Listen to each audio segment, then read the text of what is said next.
Hello and welcome to the Room to Talk podcast with me, Michael Dunn. Today we're going to be talking about the exciting, glorious and sometimes murky world of sport. First, let me introduce you to today's guest, lifelong resident of Salford, gift of the gab salesman and sport enthusiast, Martin Hazeldine. Martin, welcome to the podcast. Thank you very much. Good to be here. First of all, I'd like to get to know you a little bit more. So could you tell us a bit about yourself, your background and your relationship with sport? I grew up in Lower Broughton, Meadow Road. I went to Ascension School, Broughton Modern. I played in the Ascension School till the last year, went to Broughton Modern, played the 4 years in Broughton Modern. I'm very pleased to say that we won everything, first year to the last year, Cup and League. We also beat the teachers at the playing field. We beat the teachers, so we'd done the round robin, if you like. We'd beat the teachers. We won the league every year, and we won the cup every year. Following on from that, I didn't do much football, and then I finished up being a director of Droylsden Football Club, which was something else, to be honest with you. One of the memorable parts that I can talk about was one time we going to play Fleetwood, and the bus driver didn't turn up, so yours truly got the job of the driver of the bus to take everybody to all the players and the executives and everything else to Fleetwood. Well, going there wasn't so bad, but after we'd beat Fleetwood, all the lads had a drink. Coming back, they was flashing their backsides on the M6 motorway, M61. They were shouting, they were screaming. By the time I got back to Droylsden to drop everybody off, I said to him, never, ever, ever ask me to do that again, because I'm not doing it.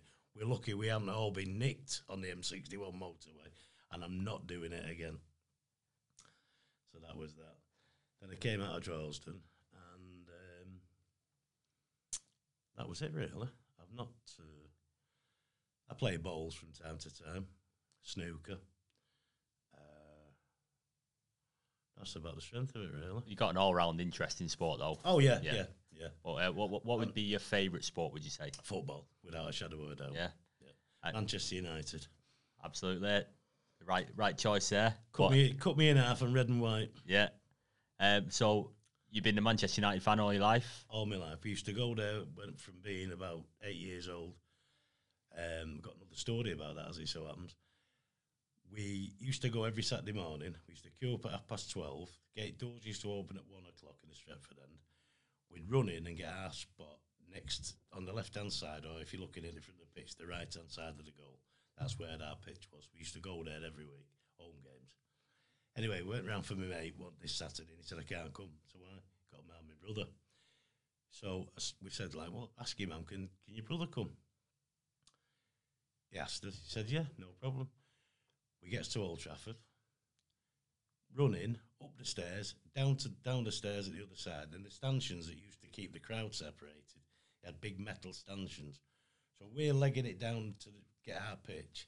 All of a sudden, we heard clunk, turn round. His brother is spark out. He's hit one of the bars right on his head. His egg's come up like an egg. We passed him over to St John's Ambulance. This is at 1 o'clock. That was it. They took him away. That was it. 2 o'clock comes, he's going mad now. My mum's going to kill me. What's happened to him? I don't know what's happened to him. 2:30, same thing. 2:45, same thing. Never seen him. Never heard from him. Nothing. 2:55, all the players run out. Closely followed by his brother. He's got a United hat on, a United scarf, a bandage on his head.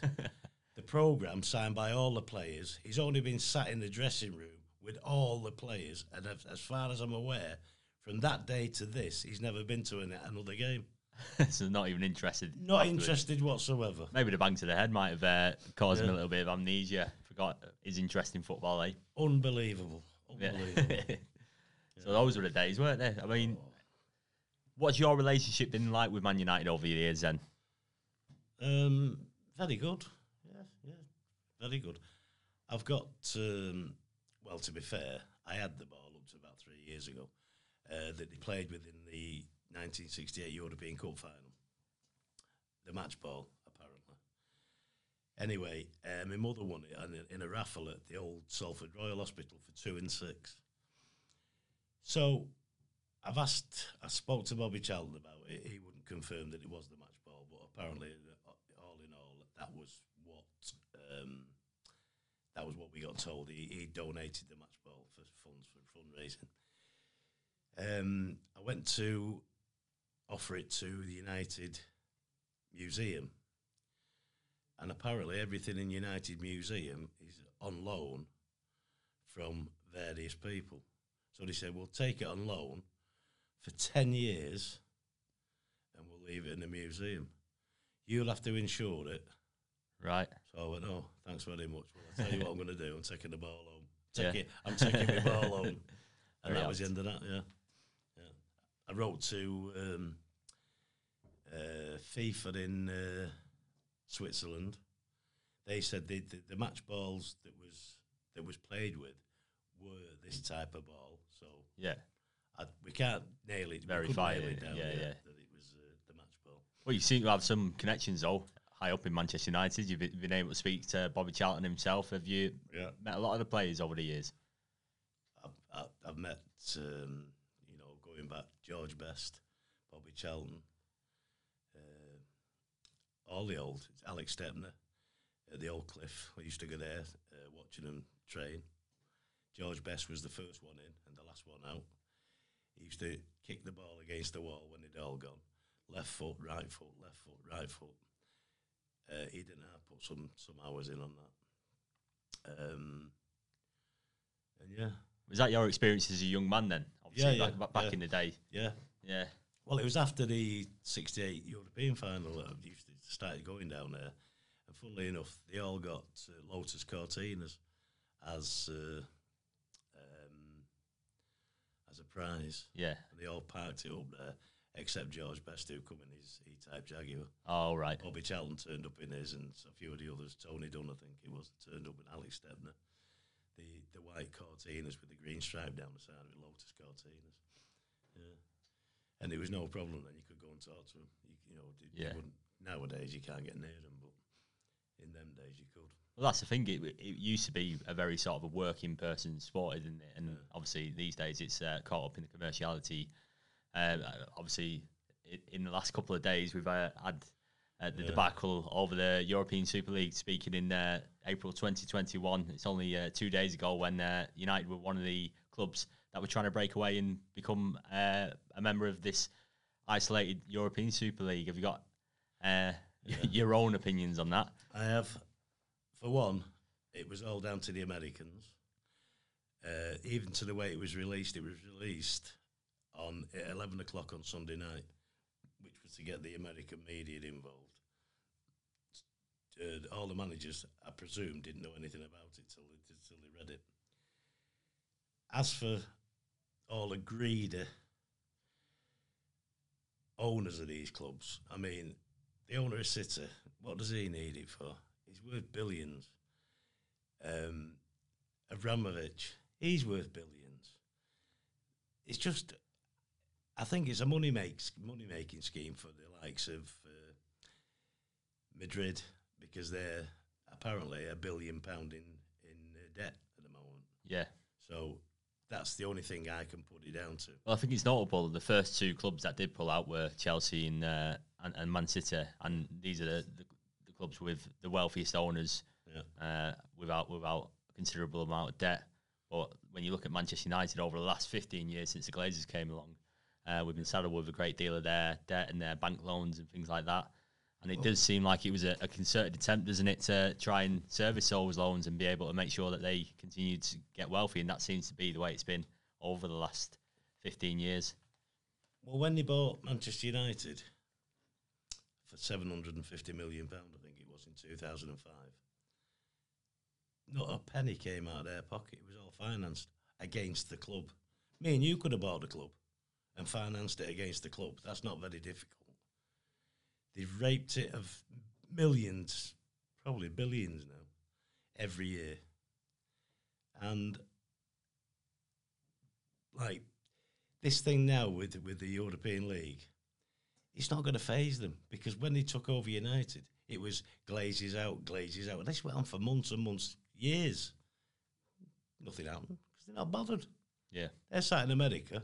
You complain as much as you want. We'll keep taking 30, 40 million apiece every year. Yeah. And that'll do us. Yeah. Not bothered. Now they won't be bothered about this either. No. Then they were claiming that we're taking football around the world, weren't they? But what they forgot about was the traditional fans. Yeah. People like yourself who've grown up with Manchester United around the corner, the playing fields, and the Manchester United Academy behind you, the place that you live in as well. Yeah. So what does football in general mean to you? Well, it's decreasing very, very quickly now, because, you know, you try and take your wife and 2 kids to a football match, you've got to spend at least £250 quid. Maybe more now. I don't know. It's just ridiculous. It's all about the money. They don't care about the fans anymore. So the last couple of years, I've not watched as much football than for the rest of my life, really.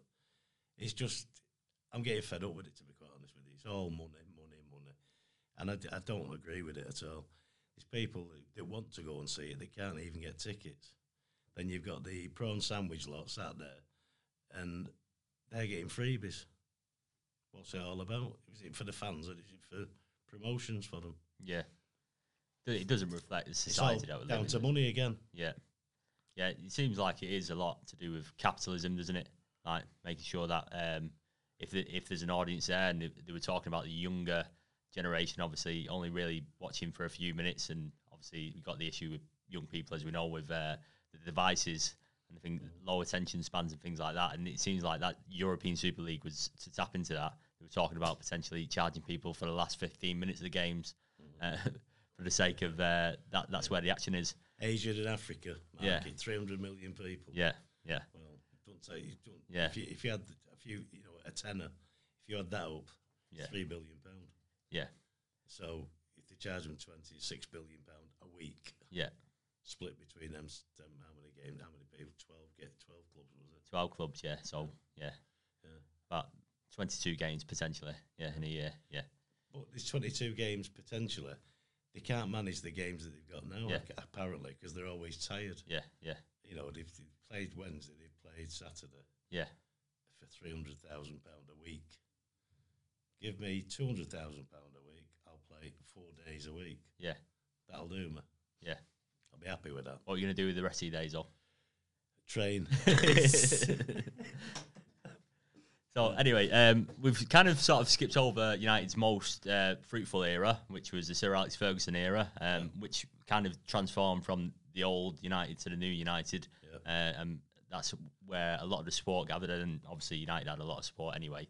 But the worldwide hit that United became as times were changing. Can you tell us about your sort of experiences during that era? Well, it was mainly watching on television, as I've just said before. I wouldn't go to matches because it's too expensive. Yeah. Even when Alex Ferguson was there, just became less and less accessible. Yeah. And if I've got to pay for it on television, I don't do it. Yeah. I just watch it when it's on Sky or BBC or BBC now. They only do the FA Cup. But and that was it really. I've just my interest in it's waned over the few years. I mean, when Alex Ferguson was there, it was fantastic to watch on television. I mean, I did go twice, I think, while he was there. But it's a different ball game now. Since he left, it's just, you know, they used to shout attack, attack, attack. If you went 1-0 down, 2-0 down, and in the first half, you go, well, fair enough, we'll score 3 in the second. Yeah. That was the sort of thing. You go 1-0 down now, and you think, oh, that's it, we're done for now. But there's another 3 points gone. Very, very, just of late, to be honest with you, though, it started to come back now. If they score one against us, you've always got the chance, like, well, hang on a minute, we're going to do something here. And touch wood, we have done over the last few games. Yeah. Got ourselves out of trouble. As for Alex Ferguson, he used to come down our street most days, and I used to wave at him. Most of the time he waved back. Anyway, there was a few kids playing football in the street one day, and he came down the street and he actually bibbed his horn and waved at me. So I waved back at him, got in my car, the kids all run and said, "Do you know Alex Ferguson?" I said, "Yeah, absolutely, I know Alex Ferguson." "Oh God, can you get us his autograph?" Needless to say, I didn't get it. But it's only every time he passed, he just give him a wave, and it was he acknowledged it at least. But I mean, I've been there when Ron Atkinson was there training them. Oh, that was an absolute disaster. The training regime there was absolute rubbish. I've watched them for days training, unbelievable. But I mean, Alex Ferguson was only a game away from being sacked. Yeah, we could have lost him. Yeah. They know it was the FA Cup third round or something. I think all right. It wasn't that. It wasn't the final, and we was getting beat 1-0. I think 1-0. I was drawing 1-1. If we'd have drew anyway, we'd have been out of the game. Yeah. And we sneaked up in the last 5 minutes, bang one in. We won 2-1, and the rest is history. Yeah, it's like sliding doors moments, isn't it? It's like butterfly sort of effect, isn't it? Really? Yeah, correct. Goes one side of the post, and then all that history's wiped out, isn't it? Exactly. Everything that he did after that would have been, well, he wouldn't have done anything because he'd been sacked. He'd probably been back in Scotland again. Yeah. But that night, what he should do, I forget who it was now that scored the goal, but I've always said Ferguson should give him half his wages, because if it wasn't for them, he'd have had no wages. Yeah. It was unbelievable. Incredible. Yeah. So, since Ferguson's left, obviously, United have changed. Dramatically. Dramatically, yeah. And I always feel like, as a Manchester United fan myself, my interest has sort of waned anyway in football within the past decade. Yeah. But I wonder if that's wrestling with myself, where I'm just not enjoying it as much because it's not the same manager, it's not the same culture at Manchester United or whatever. That's exactly right. Even currently with Solskjaer in charge, like got the United style of play and things like that, but I haven't got the belief yet. Still, I haven't got the belief that United can go places. No, definitely not. I'm exactly the same as you. It's waned and dropped off because it wasn't the sort of football that Manchester United are renowned for. Anyway, it was just disaster. Ferguson was in charge. I'd never miss a game if it was on television. Yeah. I'd drive 100 miles to get back to watch it. Yeah. Now I'm not bothered whether I watch it. I don't watch it. Yeah. It's just one of them things. Do you think it's sometimes the players on the pitch are meant, in my eyes, to reflect what the fans are feeling, so that fire in your belly and wanting to go the extra mile to win a game and things like that, that always felt present during the Alex Ferguson era. Yeah. We always had players who knew what to do to get stuck in if things weren't going that way. Yeah. And it seemed in the last 8 years that passion to get up the pitch and actually finish game off hasn't been there. Well, do you know why? Because we got a bunch of mercenaries. In the old days, the Nevilles, Bruce, all them fought for the club. Keane fought for the club. They was proud to put that jersey on. Now they're not bothered. Somebody offers them £300,000, they'll be out quick sticks. They're not bothered. They just don't care anymore. And that's the reason why you've got these. Everyone's going mad about Rashford. All right, he scored a few goals, but he's lazy. He won't run back. If I'd be the fullback on left hand side there, you watch the other side. The wingers, Greenwood or whoever's on the wing, always channel back and help out the fullback. Rashford, no chance. Yeah, I don't like him. I think him and the centre forward, I always forget his name. If we put them two on at the same time, we're playing with 9 men. Yeah, because they no work in them. They just do not work. Do you know the name of the centre forward? Cavani. No. Martial. Yeah. Martial. Rashford, we're playing with 9 men because he's one lazy person. Yeah. Flair type players, they're luxuries, aren't they? But yeah. I'll stand there, goal angers, as we used to call them. I'll stand there, and if the ball gets to me, I'll put it in the back of the net. Well, he's not doing that even. No. We do feel like we need a bit of fire in our belly.